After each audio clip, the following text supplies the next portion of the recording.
Hey, what's good? It's your boy Jay at nandito tayo ngayon sa last stop ng aming day 3 adventure dito sa Da Nang. Alam mo, nakita mo na lahat ng magandang lugar dito sa Vietnam? Wait hanggang makarating ka sa Hoi An. Kasi hindi lang to basta Old Town. Para kang nasa time machine. Welcome to Hoi An. Isang lugar na parang huminto ang oras at hinayaang manatili ang ganda ng nakaraan. Unang lakad mo pa lang sa Old Town, mapapansin mo na agad. Ibang vibe. Hey yo, what's good? So we're on our last part of the trip for the day. Dito kami ngayon sa Hoi An sa taas sa Vietnam. And puntahan namin mamayang gabi yung Lantern Festival. Pero ngayon, dadaan muna kami sa isang sikat daw na cafe, sabi ng wifey. Ang Morning Glory Cafe. Pero to be honest, napakadaming masarap dito. Banh, lahat ng local food. So, yan, daming tao. Kita nyo yun, guys. River. So, explore lang. Hindi pa kami kumakain. But yeah, mimili na rin kami dito mamaya siguro ng mga pasalubong and souvenirs. Sa kabila, meron pa oh. Grabe, ang lively ng crowd dito. Festive ng lugar. Ang daming shops. So, babe, say hi. Warm Heart Kitchen. Marami na kami napuntang mga old towns like yung sa Thailand at saka yung sa Dubai. Pero iba yung aura ng Hoi An eh. Yung yellow painted buildings, wooden windows, pati yung ultimo reflection ng araw sa river. Pati yung mga lanterns na nakasabi sa bawat bahay. Yung mga streets dito parang ginawa talaga para lakaran at ma-appreciate mo yung lugar. And for our first trivia, ang Hoi An ay isang UNESCO World Heritage Site at isa ito sa pinaka-preserved ancient towns sa Southeast Asia. Ibig sabihin, yung nakikita mo ngayon, halos ganyan na siya for hundreds of years. Ang galing no? At habang naglalakad ka, mararamdaman mo talaga, parang wala kang hinahabol.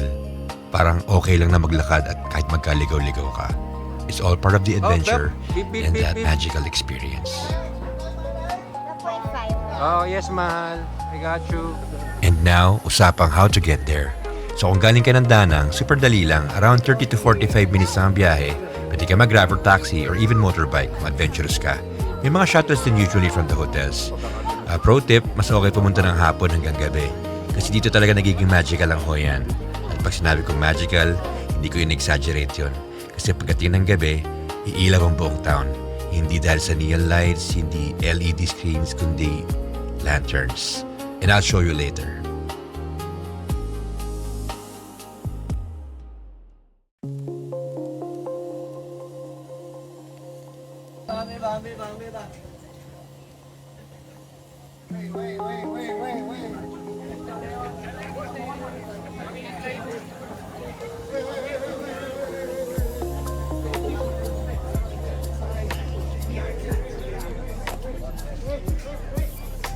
Sa Hoi An River na to. Yung palikuang hindi. Pero ito Hoi An River.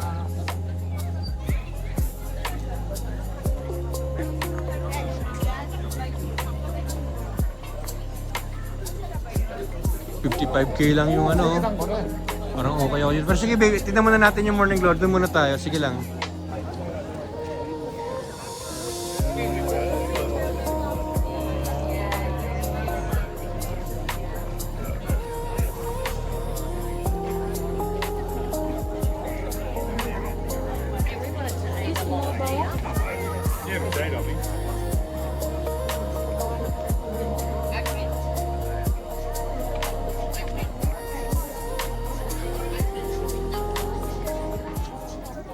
Welcome to Morning Glory Cafe, ang isa sa pinaka-famous at pinaka-hinahanap na restaurant sa buong Hoi An. At hindi lang dahil maganda yung lugar kundi dahil super legit na masarap ang pagkain. Ito yung tipo ng restaurant na madalas mo maririnig sa mga recommendations. So syempre, tinry namin. And since first time namin, medyo nakaka-overwhelm kasi sobrang dami ng choices. But don't worry kasi may mga must-try dishes sila so you can't go wrong. Alright. Ayan na, happy na?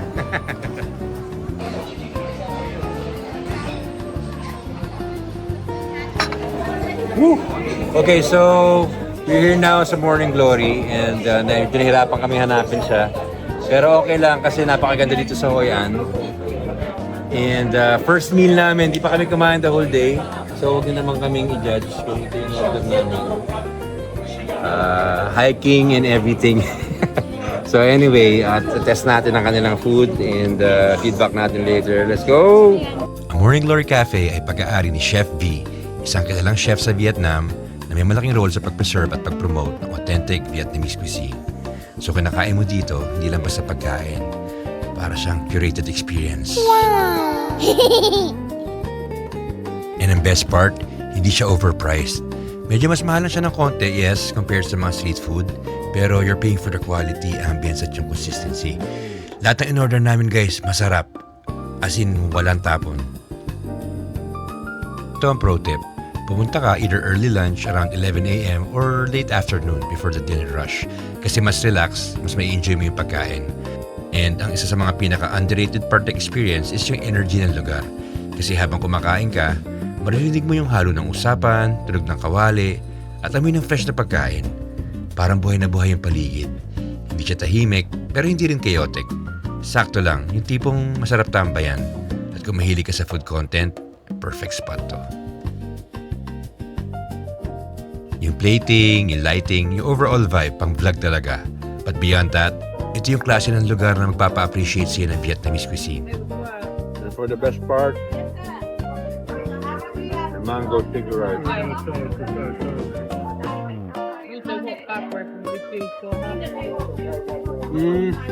Hindi exaggerated yung reaction ko dyan guys ha. Meticuloso kami sa sticky rice kasi iyan ang paborito namin and I can really say na napakasarap. You should try it. And if I am to rate this restaurant, perfect 5 out of 5 stars. Bravo! Morning Glory is a must-try.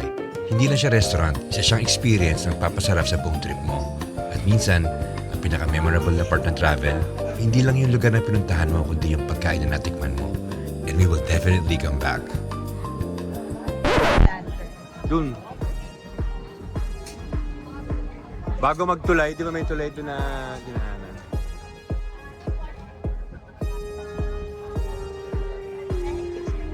Galing ang baba ng bangkito lang talaga sila.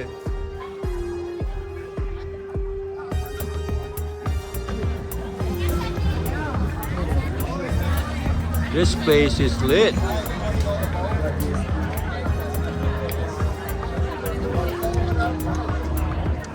Hanggang 11 yung night market. Okay.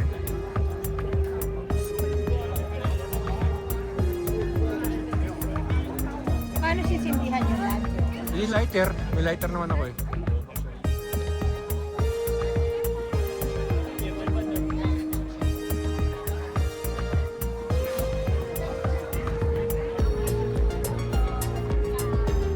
Ayun na, ganun na siya, babe. Oh. Start mo siya. Oh. Tara. At gaya na sinabi ko kanina, pagdating ng gabi, itatransform yung buong Hoi An.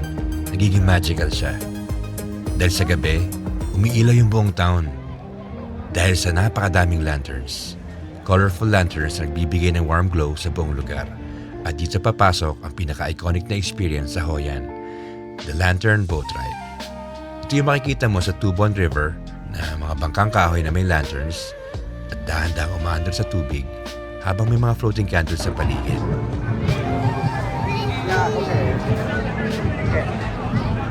Pasig River. Pasig River.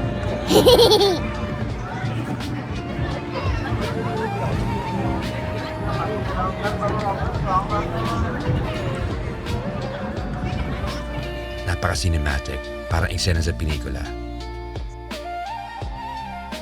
Ang Lantern Boat Ride usually is around 150 to 200 VND per boat, around 350 to 500 pesos, which is good for 2 to 4 people na yan.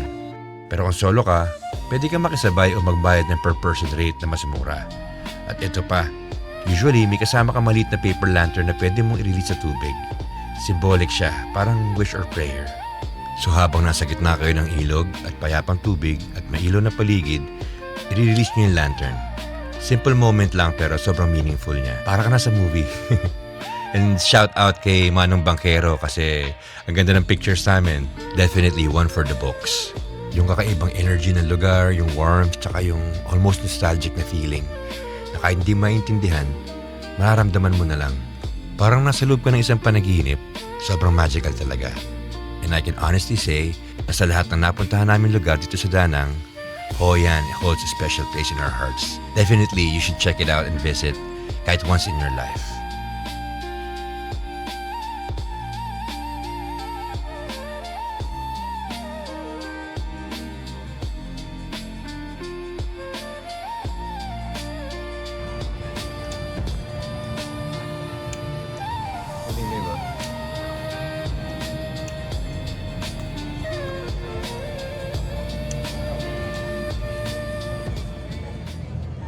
After ng lantern boat ride, hindi pa kami umuwi, syempre.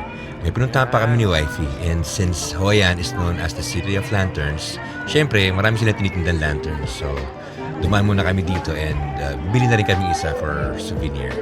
At sikat daw yung part na to bilang great spot for photos, and here's why.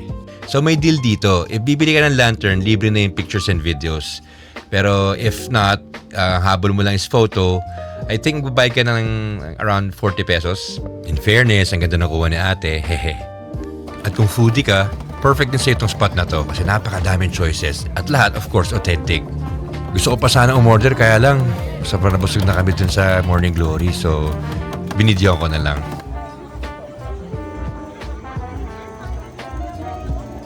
And of course, marami din silang mga souvenir shops and pwedeng-pwede kang tumawad.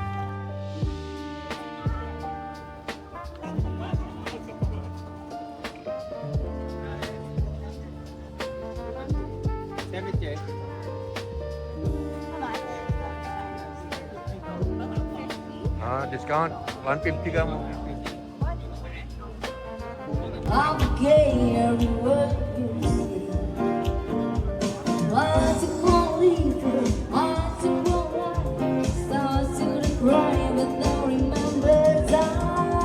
Napupunta talaga tayo sa tower.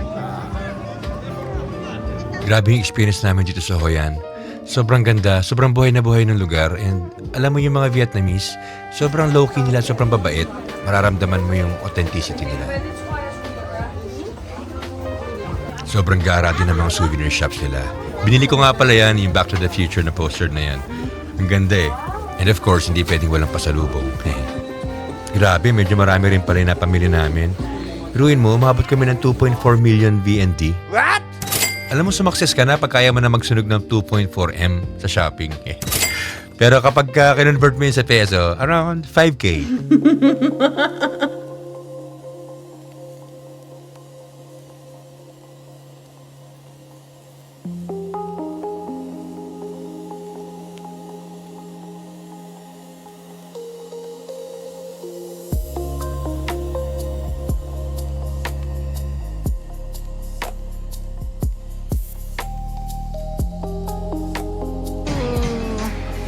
Ay, ang ganda dyan.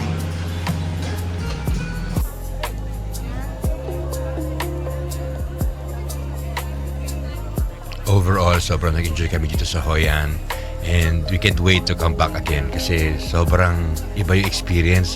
Sobrang bohemian ng lugar, sobrang sarap ng pagkain, sobrang magical ng vibe. And I can honestly say na this is truly the highlight of our Vietnam trip. At sa dulo ng gabi habang naglalakad ka pabalik, may dala ka ng higit pa sa mga pictures lang. Dala mo yung experience, isang simple memory na hindi mo makakalimutan. Alright, so mag-ikot-ikot na lang din kami pero uwi na in a bit. But overall, we had fun. It's a very busy city, sobrang festive, sobrang daming tao pero masaya yung vibe. Mabait yung mga tao and definitely babalik kami. So if you guys want to check this out, talagang sulit at mura lahat. So thanks for watching New Brother J Adventures. To the next episode, I'm out, y'all.